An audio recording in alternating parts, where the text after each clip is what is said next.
How did the best superhero of all time, who had moments like this, I am vengeance. I am the night. I am Batman. end up getting absolutely bodied by his own sidekick? Well, let's find out. Today, we're covering the story of the new Batman adventures. We'll be following Batman and his Bat family in some of the most beautiful stories ever written. Seriously, let's get into it. The first episode kicks off on December 22nd. The always unserious Harley Quinn and the environment's final boss, Poison Ivy, are broke as hell, with no Christmas gifts. Luckily, Ivy has a plan. We then cut to Bruce Wayne, also known as Batman, who's talking to his friend Veronica at a Christmas party in Bruce's mansion. Unfortunately, this is when Poison Ivy strikes. She uses her mind-controlling lipstick to smooch Bruce and makes him buy her and Harley everything they want. Bruce eventually breaks free from it, but falls down an elevator shaft. Ivy and Harley think that he's totally a goner, but Bruce survives. Of course he does. He's Batman. Bruce then dons his iconic Batman cowl and goes after Harley and Ivy. Batman chases them into a toy store where Harley and Ivy do get some good shots in. But using a Christmas tree, Batman stops DC's hottest couple dead in its tracks. Well, they're not a couple yet, because it was the 90s, but you get the idea. We then cut to December 24th, where the genius redhead Barbara Gordon, also known as Batgirl, is doing some Christmas shopping. She sees policeman Renee Montoya and Harvey Bullock undercover as Santa and an elf looking for some invisible thieves. They eventually find the thieves, only to realize it's the classic Batman villain Clayface. Lucky for them, Barbara suits up and starts fighting him. Together, the policeman and Barbara manage to get Clayface in some water and electrocute him, knocking him out. I feel like that's usually how they beat him. Christmas is saved. Unfortunately, Joker has got some special plans for New Year's Eve. No flying Christmas trees like in the original animated series, though. In a one-horse open tree, busting out I go. He has a sonic bomb, and he's going to use it to massacre Gotham at midnight. So Batman and Robin make their way to Gotham Square, and the fight is on. They can handle Joker's thugs, but Joker lands a cheap shot on Batman. The countdown to midnight starts, and Joker's ready to pop some champagne. But Batman uses the champagne to distract Joker before destroying the bomb. Joker tries shooting Batman, but ends up inside a massive bell. It's very Tom and Jerry. After midnight, Gotham PD's Commissioner James Gordon, Barbara's dad by the way, makes his way to the restaurant. Why? Well, he's gonna share a coffee with Batman, of course. It's their yearly tradition, and sure enough, Batman does show up. Of course, he gets done with his coffee pretty quickly and pulls his classic disappearing act. It never gets old. The next episode starts with a kid named Tim Drake stealing some donuts from a police officer. After outsmarting the policeman with his acrobatics and quick thinking, Tim makes his way home, only to be ambushed by the coin-flipping Two-Face and his thugs. You see, Tim's dad stole something from Two-Face, and he wants it back. After searching Tim, Two-Face finds a key. After that, he tells his thugs to shoot Tim, but Batman shows up and saves him. Some gunfire, oil drums, and explosions later, Batman ends up in the water with Tim, and Batman's hurt, so he calls a submarine and tells it to take both him and Tim to the Batcave, and Alfred is not happy. While Alfred patches Batman up, Tim snoops around the Batcave, before making his way into Wayne Manor. Batgirl grabs him though, and drags him back. After talking with Tim, Batman realizes the key Tim had opens a locker at Gotham Airport, so Batman and Batgirl follow Two-Face there. After a long chase, Two-Face escapes, while Batman ends up under a cart, and an airplane is headed right at him. Batman escapes though, and heads back to the Batcave. Meanwhile, after finding out his dad is a goner, Tim sheds a tear before they see Two-Face on TV. Apparently, what Tim's dad was hiding were two liquids that make a deadly gas, and Two-Face wants money. So Batman and Batgirl head out to stop him. Tim wants to go too, but Batman refuses. It's just too dangerous. Back with Two-Face, he sets off the timer for his gas when Batman and Batgirl show up. The fight begins, and it's gonna be close. Luckily, they have backup, because Tim has put on the Robin costume, and he's here to help. Robin shows up and starts chucking discs at Two-Face. He gets captured though, and things look pretty bad. But with some quick thinking and a batarang, Robin gets loose. Batgirl defuses the bomb, and Batman takes down Two-Face.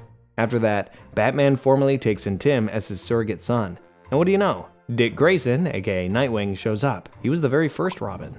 The following episode starts with the ice-cold Mr. Freeze and his followers destroying a giant dinosaur fossil that took a very long time to recover. After that, Mr. Freeze and his gang show up at an art unveiling where he destroys a valuable piece of art. Luckily, Bruce Wayne is there, so he suits up as Batman and goes after Mr. Freeze. Freeze then corners Batman, but doesn't freeze him. Instead, he lets him live and makes his escape.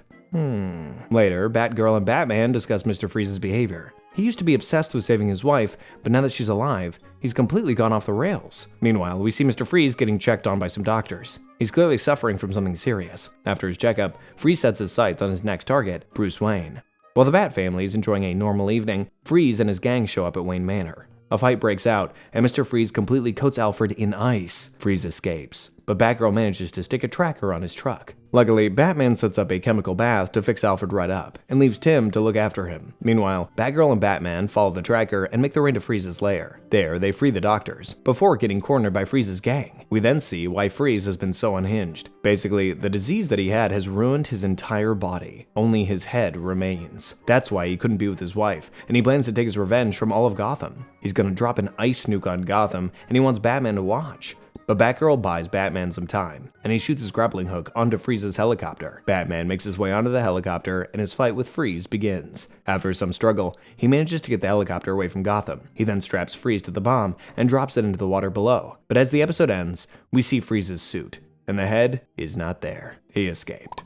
Episode 4 starts with a maniac swinging through Gotham like a cheap Spider-Man knockoff. Batman and Robin stop him and save civilians from a huge sign that was gonna fall on them too. Batman tries talking to the guy, but something is off. It's like the guy isn't afraid of anything. After saving the maniac's life again, we get a glimpse of the person behind it. More on that later. The next day, Bruce walks into his office and sees Tim there. He discusses the case with him when an accountant bursts into his office. After shouting a bunch and harassing Bruce's secretary, he's hauled off by security. That's when Bruce finds a card in the guy's wallet, and it's from a company called Never Fear. So Bruce sneaks into the company building and does some investigating, only to be knocked out by the man behind it, and it's none other than the horrifying Scarecrow. Side note, this Scarecrow is one of the best designs of the character, right up there with the one from Arkham Knight. Anyway, Bruce wakes up surrounded by crocodiles, and that's when Scarecrow shoots him with some gas.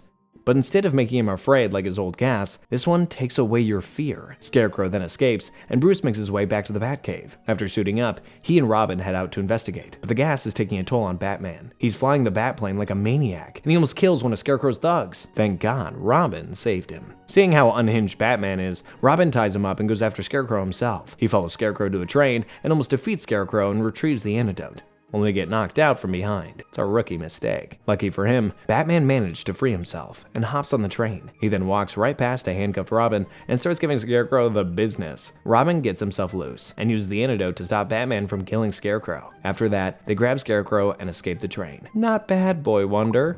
The next episode starts with Nightwing spying on some crooks smuggling guns.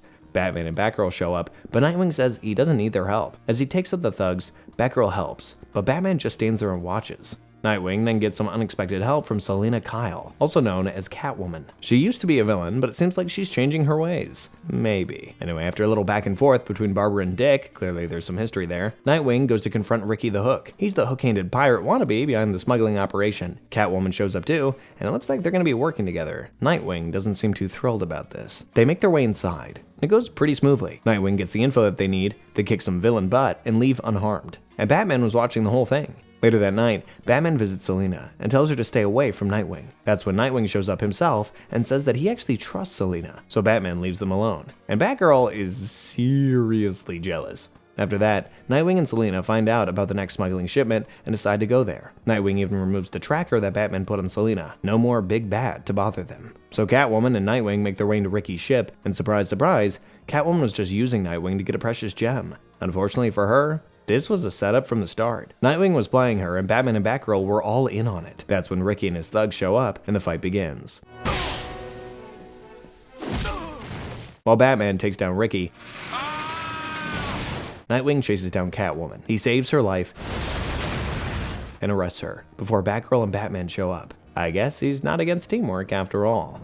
The next episode starts at Arkham Asylum, where a man named Arnold Wesker is having a nightmare. If you've seen the original series, you know who this is. But for those who haven't, you see, Arnold has an alter ego named Scarface, a ventriloquist puppet that's a criminal mastermind. I'd watch my mouth if I were you, Bats. As we've said before, we're not exaggerating, Scarface really is just a freaking puppet. And it turns out he's working for this guy, Scarface, who's nothing but a puppet.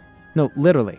He's a freaking puppet. He used to control Arnold and forced him to do crime. His nightmare is about this. But Arnold hasn't had any Scarface incidents in 6 months, so he's let go from the asylum. Now, Bruce Wayne even sets him up with a job at Wayne Enterprises, giving him a fresh start. That's One of the most underrated things about this version of Batman, he does actually care about his villains. It really helps with the motivation behind the no killing rule, and also supports his general care for Gotham and making it a better place. Unfortunately, when Arnold comes into contact with some old associates, even Batman can't save him. He starts hearing Scarface's voice in his head again. Well, I'm coming back, and I got a score to settle with you. The next day, Arnold keeps seeing visions of Scarface everywhere. It's really getting to him. Bruce notices this at work and even sees a letter that looks like it was written by Scarface. Later that night, Arnold gets a call from Scarface, All right, how about this? demanding to be let out again. Meanwhile, Batman investigates and realizes Arnold isn't hearing Scarface. Someone is messing with him. He chases the puppet, but it manages to escape. As for poor old Arnold, he can't fight it anymore. He puts on the puppet, and just like that, his alter ego is back. What's more, Scarface makes Arnold and his goons make a robbery at Wayne Enterprises. Batman and Batgirl show up. But Scarface takes Bruce Wayne's most trusted employee, Lucius Fox, hostage and traps them in a room with a bomb. They manage to survive and escape, while Scarface is trying to escape in a helicopter. When Scarface decides to turn on his partners and tries to kill them, Batgirl shows up and saves them. Batman knocks Scarface out of Arnold's hands, and Arnold has a choice to make. Listen to Scarface and be a slave forever, or take control of his life. And the son of a gun chooses option B. He shoots up Scarface, ending the puppet for good. He even gets his job back. It's all smooth sailing for Arnold from here on out. The next episode starts with a classic, Batman and Batgirl ruining one of Joker and Harley's robberies. It ends with Joker ditching Harley and going back to his apartment. What's more, he's flat broke. That's when he opens a letter that he just got. Turns out a very wealthy criminal named King Barlow just died. What's more, he left his entire fortune of $250 million to the Joker. Why? Joker then used this money to get some expensive lawyers to clear his record. He's a free man now. Isn't that just great? Anyway, the short and miserable Oswald Cobblepot, also known as the Penguin, decides to throw Joker a party at his club, the Iceberg Lounge, so Dick and Barbara go to investigate. It's one hell of a party, and Joker is living it up, until he's attacked by Barlow's bodyguard. He's jealous that Joker got the inheritance instead of him, and wants to slime the clown. Unfortunately, Batgirl and Nightwing have to save him. Well done, kiddies. After that, Joker keeps on spending like crazy, enjoying his life. Harley thinks that he'll break her out of prison, but Ivy removes any doubts about that. Joker seeks new hench girl? Anyway, after Joker hires a new Harley, asshole, his spending spree is ruined by the IRS. They're here for tax. And that's when we get this forever iconic clip. This should clear up your account. Anyway, that's when Joker realizes that he's been duped. Turns out, Barlow only left him $10 million in real money, and the rest of it was fake. And now, Joker has to either pay the IRS tax or admit that he got duped to everybody. Either way, he's screwed. And Barlow was kind of a genius. Kind of a complicated ruse, but it's funny either way. While Joker plans a heist to cough up the IRS money, Harley breaks out of Arkham. Harley Quinn's escaped. Joker successfully steals a bunch of money, only for Batman to show up and capture him. What's more, Harley's waiting for him inside the van that's taking him to Arkham Asylum, and she beats him senseless. That's awesome. Explain. Ow. No. Episode 8 starts with a little girl being chased by some biker thugs. Luckily, Robin saves her and tries talking to her, but the girl can't remember anything, not even her own name. She runs away, and Robin has to leave when he sees that bat signal. Now, with Jim Gordon, he tells Batman and Robin about a criminal with superhuman strength who's been committing robberies. Batman then tells Robin to ignore that girl, and Robin immediately disobeys that order when he sees her again. After saving her life again, Robin names the girl Annie, until she finds out what her real name is. But they're in trouble, because the criminal Gordon was telling them about is after Annie. The guy claims to be Annie's dad, and he starts roughing up Robin. That's when Batman shows up, and the guy makes a run for it. Robin and Batman try to chase him down, but he escapes. Batman wants to lay low and investigate, but Robin says screw that, he's going after Annie. He finds her, and they begin retracing Annie's steps, trying to piece together her memory. This takes them to a lighthouse, and Annie remembers the pipes nearby. Meanwhile, Batman figures out who Annie's dad actually is and immediately jumps into the Batmobile, cause stuff just got serious. Back with Robin and Annie, they run into Annie's dad, and what you know, it's Clayface. Robin and Annie run away from him as he attacks them, but that's when Annie remembers her past. She's Clayface too. What? You see, when Clayface was injured and weak, he created Annie to check and see if it was safe for him to go out again. Annie then lost her memories when she went away from him, but she remembers now. Robin tells Annie that she's a real person and tries saving her, but it's actually useless. Clayface absorbs Annie back into his body, and Batman saves Robin as the factory then explodes. And as Clayface is wheeled away, Robin is super depressed. Even though Robin is a total badass, even superheroes need time to find themselves and improve. Maybe they also have New Year's resolutions, who knows? Every year, I start January full of motivation, ready to change everything, and then February rolls around, and that's where my energy usually fades. For the longest time, I thought, well, if I just pushed harder, everything would magically get better. But real change didn't come from willpower alone. It came from actually understanding what really works for me. And that's where therapy came in. It became this consistent space for me to open up, reflect, and work through things with someone who really listens and helps me see stuff that I might miss on my own. So today, I want to give a shout out to BetterHelp for sponsoring the video. If you've been curious about therapy but didn't know where to start, BetterHelp makes the first step super simple. You'll fill out a quick questionnaire, and in as little as a couple of days, you can be matched with a therapist who's just right for you. But, best part, if it doesn't feel like the right fit, you can always switch therapists at no extra cost. Therapy has really helped me stay consistent and stay motivated. So if you want to try it for yourself, click the link in the description or go to betterhelp.com/jartoon for 10% off your first month of therapy. That's betterhelp.com/jartoon. betterhelp.com/jartoon. The next episode starts at a fashion show, which is crashed by the mask-wearing baddie, Calendar Girl. She and her shirtless thugs, Hubba Hubba, destroy the show and kidnap the designer, leaving behind a page from a calendar. They do the same sometime later, this time at Gotham Motors. Batman shows up this time, but even he can't stop Calendar Girl and her goons from kidnapping the owner. She escapes, leaving another calendar page. Later, Batman uses the calendar pages to find out who Calendar Girl is. Her name is Paige Monroe. She used to be a model, a very pretty and successful one. So Batman tracks down her former agent and asks what happened to her. Turns out, it was the same thing that happens to every model. She turned 30. Damn.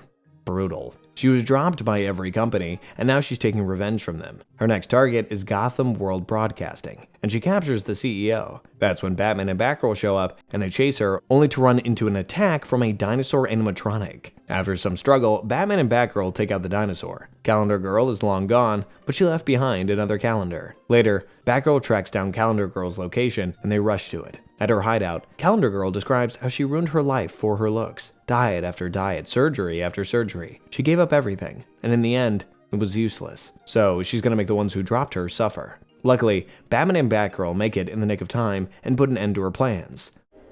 When the police show up, Harvey Bullock takes off Calendar Girl's mask, and she's beautiful. But she can't see that anymore. Obviously, a not so subtle criticism of modern beauty standards. Perhaps a little clunky, but I do like the root of the message.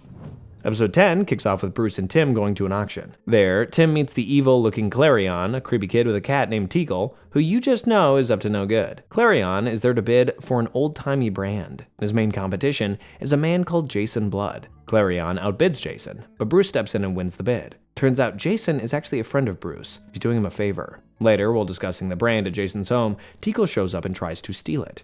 When Bruce stops it, it transforms into a cat monster and attacks them. So Jason transforms too into the demon Etrigan. Etrigan tries getting the brand back, but Teagle sets fire to the room and escapes with it. Whoa. We then see why Clarion wanted the brand. He's using its magic to separate Etrigan from Jason and put the demon under his own control. Without Etrigan, Jason starts to age rapidly. It was the demon's presence in my body all those centuries that kept me from aging. Apparently he's been alive for centuries thanks to Etrigan, and he'll die if Batman doesn't get the brand back. Meanwhile, Clarion is using Etrigan to terrorize Gotham City when Batman shows up. Clarion uses some nasty spells on Batman, but a quickly aging Jason makes sure to counter them with his own magic. Jason helps Batman hide from Etrigan, and Clarion is furious, so he changes plans. He sends Etrigan to kill Jason. Jason does his best to protect himself and Tim, but it's no use. He's grown too old and he can't stop the demon anymore. But you know who can? Batman. He steals the brand from Clarion and merges Etrigan and Jason again. Clarion then sets Teagle on Batman, but Etrigan shows up, defeats Clarion and Teagle, and traps them both in a snow globe. And Batman has had enough magic for one night. About tonight. Don't ask. And I think so have I.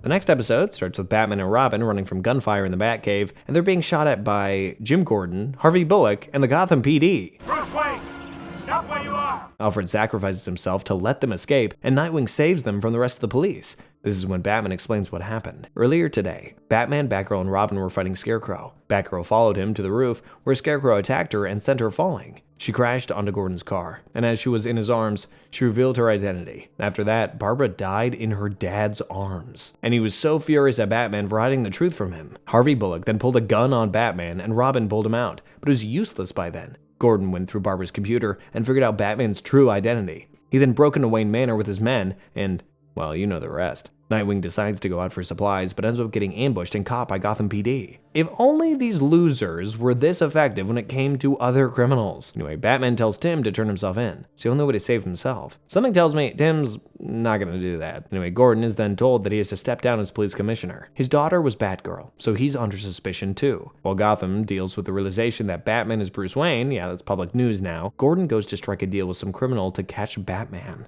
That criminal turns out to be the venom-using Bane, who ambushes Batman at Barbara's funeral.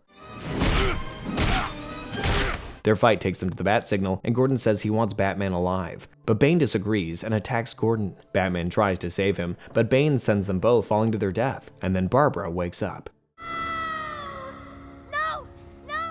Turns out, Scarecrow got her with his fear toxin. The whole episode was just her worst nightmare. So she decides to come clean to her dad about being Batgirl. While he's not a huge fan of this, he does trust Barbara to make her own choices. He's gonna love her no matter what. Now that is the real James Gordon right there. All the others are imposters.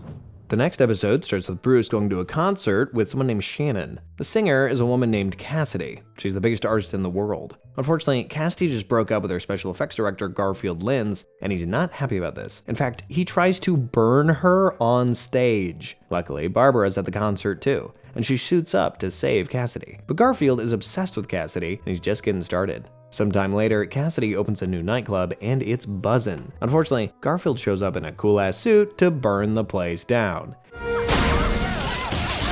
He's calling himself Firefly. Oh, I thought I remembered him. And he's hell-bent on revenge. Luckily, Batman and Batgirl show up and save Cassidy. But Firefly burns down the club and flies away. After checking in with Cassidy, Batman and Batgirl investigate Firefly's lair, which is rigged with bombs. They explode, trapping Batman and Batgirl inside. Meanwhile, Firefly smokes out Cassidy from a recording session and kidnaps her. Back with Batman and Batgirl, they manage to get out of the building, but Batgirl gets crushed by the rubble. She survives, but she's out of commission for tonight. So Batman goes after Cassidy and Firefly alone. Speaking of them, Firefly has Cassidy tied up and is explaining his master plan. He's gonna light Gotham on fire and escape with her. Blah, blah. Just generic villain nonsense. It doesn't even make any sense. Batman then shows up in a fireproof suit and, after a fight, saves Cassidy. Meanwhile, Firefly's plan backfires. He gets defeated by his own explosions. After that, Cassidy is ready to get back to her career, but when she looks at fire, something tells me she's not as okay as she's pretending. The last episode of season 1 starts with Mary Doll, aka Baby Doll, working at a hotel, trying to live an honest life. For those who don't remember, she was a villain from the original animated series with one of the most tragic backstories ever, and also one of the most heartbreaking endings ever. Even the Dark Knight can't help but feel for her. Unfortunately, this honest life business isn't really working for her because she's different and people won't treat her normally. Damn. After whooping a rude customer's ass, valid, Mary turns on the TV and sees the menacing Killer Croc's trial. He tries to escape and gets caught by Batman, but Mary finds herself rooting for him. Why? Because Killer Croc is just like her. He's different. So she visits him in prison, and they get along really well. Mary then suits up as Baby Doll again and breaks Killer Croc out of prison. After that, the two become Gotham's new Bonnie and Clyde. Baby Doll is the brains, Croc is the brawn. Living in their sewer hideout, they're unstoppable. But while Baby is head over heels for Croc, Croc is more interested in the money. When the two pull their next job on a ship casino, Batman and Batgirl show up. Baby and Croc manage to escape, but they lost a lot of money, and Croc is pissed. So he leaves the hideout, saying that he needs to lay low for a while, leaving Baby behind. Oh, and what does Croc do? Mess around with other girls while Baby spies on him. Grade A.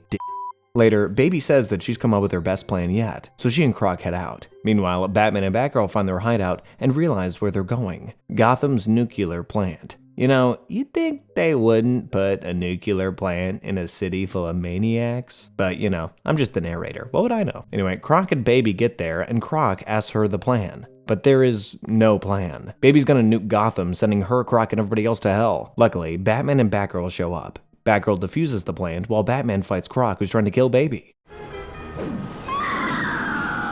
In the end, Croc knocks himself out like an idiot, and just like last time, the episode ends with Baby crying her eyes out. And lived happily ever after, just like on TV. Season 2 kicks off with a red-haired daredevil, Roxanne Sutton, better known as Roxy Rocket, robbing some rich folks on a blimp. They probably deserved it. After she's done looting, she jumps out of the blimp and gets on her rocket, because it was Roxy Rocket, you know. Anyway, after getting rid of a police helicopter, Roxy's chased by Batman. Gives her a pretty good chase too, but the Batwing is just too big to keep up with Roxy's rocket. She escapes, and Batman has to make an emergency landing in the Batcave. While Batman investigates Roxy, she sells her stolen goods to Penguin, and also says no to going out with him. Sorry, Pengy. Some things are just too scary. Ouch. Batman then comes up with a plan. He buys a very expensive painting to lure out Roxy, and it works. He then suits up as Batman, this time equipped with a jetpack, and the chase is on. After a high-speed chase throughout Gotham, Batman destroys Roxy's rocket and corners her. But using her quick thinking, Roxy manages to outsmart Batman again, and she escapes. There's some good news though. Batgirl found out that Roxy's working with Penguin. Speaking of Penguin, he's decided that Roxy takes too many risks. He's gonna end their partnership permanently. Once again, Roxy pulls some insane stunts and escapes. If you're wondering why she's so skilled, she used to be a stunt double. Don't know if that's obvious. After that, Batman decides to pay Penguin a visit for some info, and he conducts a classic Batman interrogation. Yeah, he's always been this terrifying. We then cut to Roxy, who's fixing up some rockets at her hideout when she's ambushed by Penguin's girls. She makes light work of them though, and that's when Batman shows up. She escapes on a rocket. So Batman gets on one and follows her. Cue the final chase scene through the night sky, where Batman catches up to her and outsmarts her. What? After surviving not one, but 2 rocket crashes, Batman finally puts the cuffs on Roxy. This stunt girl is out of commission. The next episode starts with a farmer named Enoch Brown and his daughter putting on a display for genetically enhanced farm animals. Unfortunately, their super cow goes bonkers and destroys the whole venue. Simmer down there. They manage to subdue the cow, but a judge forbids Enoch from making any more of these monsters. A year later, Bruce is struggling on a date. I was beginning to think you'd forgotten me, that maybe I'd end up like all the others. When suddenly, the restaurant is attacked by giant praying mantises. People evacuate, and Bruce suits up to stop them. But while Batman can't defeat the bugs, they self-destruct after a little bit. Why? Because this was a warning shot. The real attack is yet to come. We then see who's behind this. It's Enoch and his daughter, of course, and they have some devious monsters cooked up. Enoch then unleashes these monsters on Gotham, 2 supersized bulls and 3 demonic chickens. Batgirl and Robin deal with the bulls, while Batman takes to the sky to beat the birds. It takes them a minute, but Batgirl and Robin take down the bulls, and Batman neutralizes those demon chickens. After that, Batman goes to discuss this with Jim Gordon when a talking goat comes in. Asks for $50 million and unmarked bills at the docks by midnight. And forget Ba Black Sheep, doesn't want Ba Batman anywhere near the scene. Wow, I thought that would make more sense when I said it out loud. So Harvey Bullock follows the goat to the docks and loads the money on a ship. He manages to hang on to the ship and get to Enoch's lair, only to be tossed in front of a genetically enhanced hog. Luckily, Batman put a tracker in the money, and the Bat family shows up to kick some ass. Unfortunately, Enoch's daughter is genetically enhanced too. Robin and Batgirl get caught, and Batman has to surrender. Enoch then stuffs them in a rocket full of unborn super insects, and the rocket is headed straight for Gotham. But when one of the insects hatches, Batman tricks it into getting them out of the rocket. He then drives a freaking truck into the rocket, blowing it up and wrecking Enoch's ship in the process. Both Enoch and his daughter get arrested, and the day is saved. Whew. That was a close one. The following episode starts with Catwoman running away from a bunch of cat cultists after stealing a cat statue. Never thought I'd say the word cat so much. After taming a Black Panther, classic Catwoman, she continues her escape. But no matter how many cultists she takes down, there's still more coming after her. So she tracks down Batman and begs him to save her. He agrees on one condition: Catwoman returns everything she's ever stolen to their owners. Catwoman does agree, and Batman shakes off the cultists. But something tells me that they're going to be back. In an abandoned building, Batman and Catwoman investigate the cult. It's run by a psycho named Thomas Blake, and its main interests are cats and thieves. Wait, Catwoman would fit right in. That's when the cultists find them and start attacking. They try to escape and Batman makes it out, but Catwoman gets captured and taken away. Lucky for her, she manages to sweet-talk Thomas Blake by saying she wants to join the cult. That's when Batman shows up to save her, but Catwoman knocks him out cold. Thomas Blake shows up and says this is good. They're going to need Batman for something, and Catwoman is officially a part of the cult. Batman wakes up in a pit without his utility belt. As Catwoman, Thomas Blake, and the cultists watch on, he's put face to face with a genetically enhanced cat, and it is a serious menace. Seeing this, Catwoman double-crosses the cultists and goes to help Batman. After a small fight, Selina manages to tame the big cat too. Get him!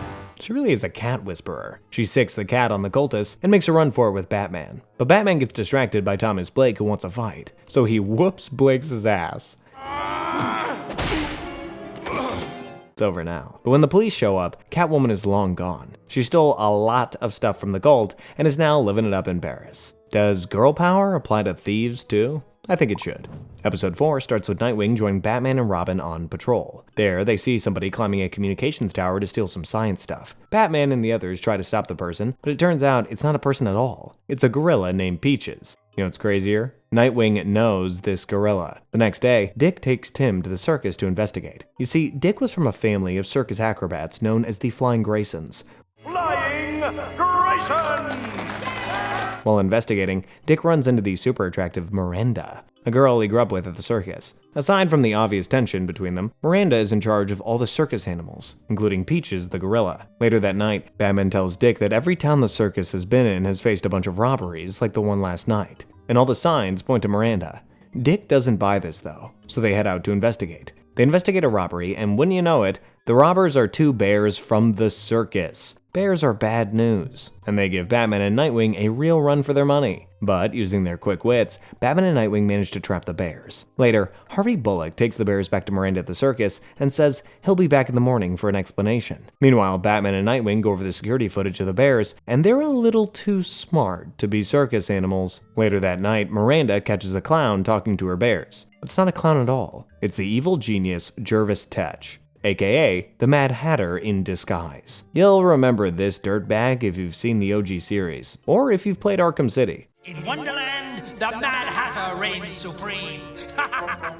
He then ties up Miranda with a snake, and things are looking pretty bad for her. Meanwhile, Batman and Nightwing figure out that the Mad Hatter is behind this, so they race to the circus. After narrowly rescuing Miranda from two lions, they go up against the Mad Hatter. Unfortunately, he's mind-controlling everybody in the circus, including Miranda. Strongmen, axe throwers, fire breathers, it's low-key a pretty serious threat. But Mad Hatter gets a little too cocky, and Batman tricks him into burning his hat, which was the thing controlling everybody. Mad Hatter tries to escape, but gets caught and stomped on by Peaches.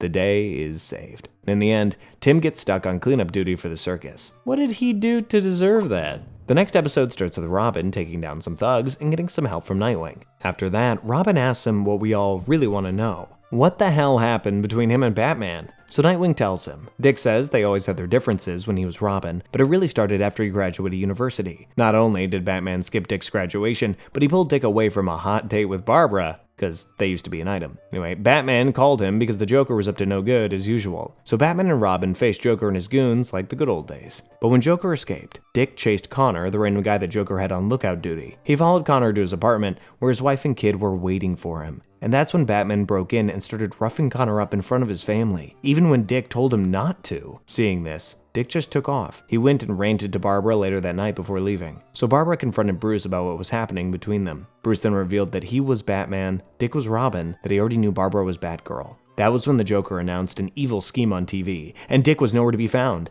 So Batman and Batgirl set out to stop him. While Batman and Batgirl did this, Dick found out what they were up to, figured out Barbara was Batgirl, and decided to help them. He made it there in the nick of time to save Barbara's life. And the three of them worked together to stop the Joker's plan and take him down. Houston, we have a problem. They'd actually make a really good team. Interesting. Unfortunately, Dick was actually really mad. Mad at Barbara for hiding her identity, mad at Batman for not telling him. That was the final straw. He punches Batman, took off his mask, and he quits. He's been on bad terms with Batman ever since. And Dick says it's going to stay like this. After all, Batman will never change. That's when Dick finds something, Connor's wallet on the ground. What are the odds? When Nightwing and Robin return the wallet, Connor mentions how Bruce Wayne gave him a good job at his company, and how he always asked Connor about his kid. Hearing this, Nightwing realizes that Batman has changed, and he decides that it's time to forgive him as well. You coming? I guess it's about time. Good episode. The next episode starts with some kids discussing their favorite superhero, Batman, and they all have different interpretations of him. The first kid describes Batman as a jolly, pun-cracking superhero and tells them a story about how he stopped the Joker. And wouldn't you know it, that story is animated in a style that is heavily inspired from the 60s and 70s animated series. Batman and Robin, dynamic duo against crime and corruption, whose real identity is millionaire philanthropist Bruce Wayne. As well as the live-action series starring Adam West. Batman, Robin, and Joker go back and forth, cracking horrible music-related puns, and eventually, Batman and Robin catch him. It's kind of like a fever dream. It's pretty good. As the kids investigate a building that was recently burnt by an arsonist, the second kid tells their story. And wait, you know it, the second kid's story is a direct match to the iconic standalone Batman story, The Dark Knight Returns by Frank Miller. Hell, if you compare the dialogue and fight scenes, it's a 1-to-1 match with the animated movie that they made about the same comic. I'm the surgeon. And I'm the surgeon. This story is way cooler if you ask me, and the other two kids are pretty impressed. As they make their way home, though, they see the real Batman swinging by. They follow him and find Firefly setting off some explosives in an abandoned theater. He catches the kids, but Batman swoops in, saving the kids and taking down Firefly. After that, the kids go home, arguing over who was correct about Batman. Did you see the way he fought? Yeah, but he also had that phone thing. Oh, cool. What's really cool, though, is that the core concept of the episode was made into an animated movie called Gotham Knight. Might be time for a recap of some Batman movies soon, so stay tuned. The next episode starts with the electricity-controlling Livewire escaping her prison convoy. She's usually a Superman villain, but today she's making a cameo in Gotham. Batman is out of town, so it's up to Batgirl to handle it. Batman then calls Superman for backup, but Superman's out of town too. But you know who is in town? Kara Zor-El, aka Supergirl. She shows up to help Batgirl, but they both get their butts kicked by Livewire, who escapes. Not a great start. After that, Harvey Bullock makes fun of them for being girls. Okay, asshole.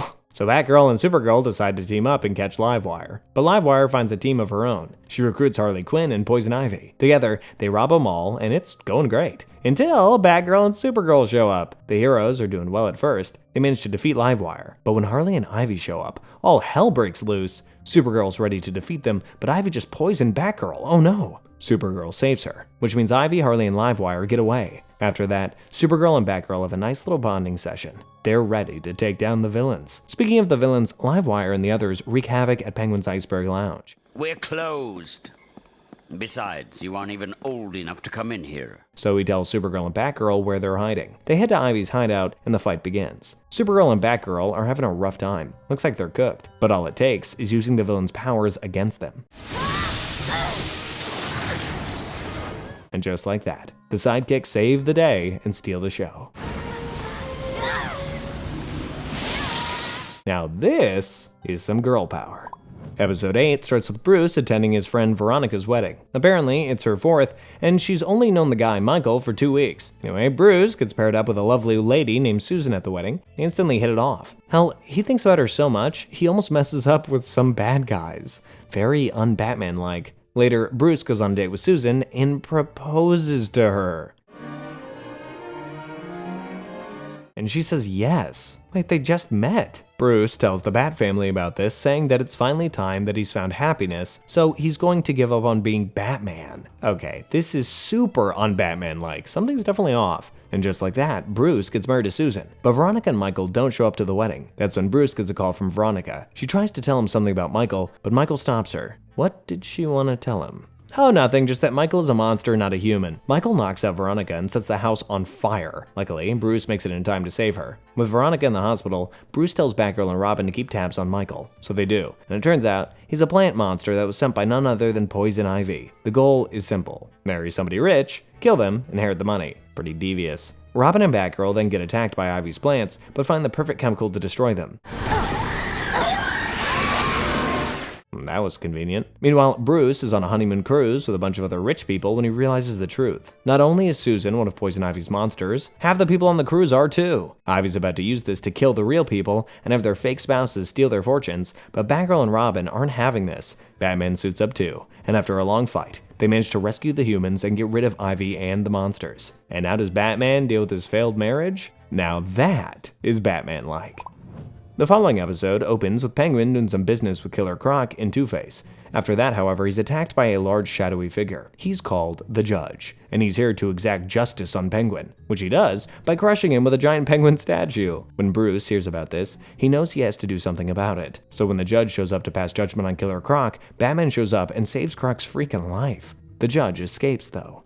We then see that the Judge is getting info from Councilman Corcoran. The guy wants to get reelected, and seeing as the public likes the Judge, he's using him to clear out bad guys and build a campaign. It's kinda smart, actually. After the Judge takes out the ever-enigmatic Riddler, Councilman Corcoran says he's coming after Two-Face next. And Two-Face is not happy about this. Batman follows Two-Face to his hideout, but the Judge traps them inside and tries to gas them. Batman blows open an exit, but Two-Face knocks him out and escapes. This version of Batman is a lot weaker than the modern Batman. Anyway, after that, Batman visits Corcoran, who just got off the phone with the Judge. Batman says the Judge might kill somebody, but Corcoran says it's better than the revolving door that is Arkham Asylum. I really hate to say it, but he does have a point. Later that night, Corcoran is about to head home when he's kidnapped by Two-Face. Corcoran tries to bribe Two-Face using the money he stole from the government. Classic. But Two-Face wants him dead anyway. While Batman figures out the Judge's identity, the Judge saves Corcoran from Two-Face's thugs. But since Corcoran is corrupt himself, the Judge decides to execute him. Batman saves Corcoran though, and the fight begins. After Batman finally knocks the Judge out, he takes off his mask, and it's Two-Face. Yeah, it turns out he developed a third personality, alongside Harvey Dent and Two-Face, to fight crime. And he was so hell-bent on getting justice, it even tried killing Two-Face himself. Speaking of Two-Face, he's back in Arkham Asylum, and he's seriously messed up. Ugh. Episode 10 starts with Bruce and Tim watching a live documentary on the Joker's origin story, presented by a man named Jack Ryder. He's broadcasting from Ace Chemicals, the place where the Joker was born. Fought Batman, fell into a vat of acid, you know the story. That's when Bruce says that the Joker is there too. He and Tim immediately suit up and go after him. Unfortunately, by the time they get there, Joker has already chucked Jack Ryder into a vat of acid, just like the Joker back in the day. One big fight and many explosions later, Joker and his gang escape. Meanwhile, Batman and Robin think Jack is a goner, but Jack survived, and he's turned into something weird. Jack is now green-haired, yellow-skinned, hella acrobatic, and is losing his mind. He decides to get some new fashion and heads out to get revenge on Joker. He also gets a reputation as the new Joker. Speaking of the Joker, Harley tries to get jiggy with him. Happy anniversary.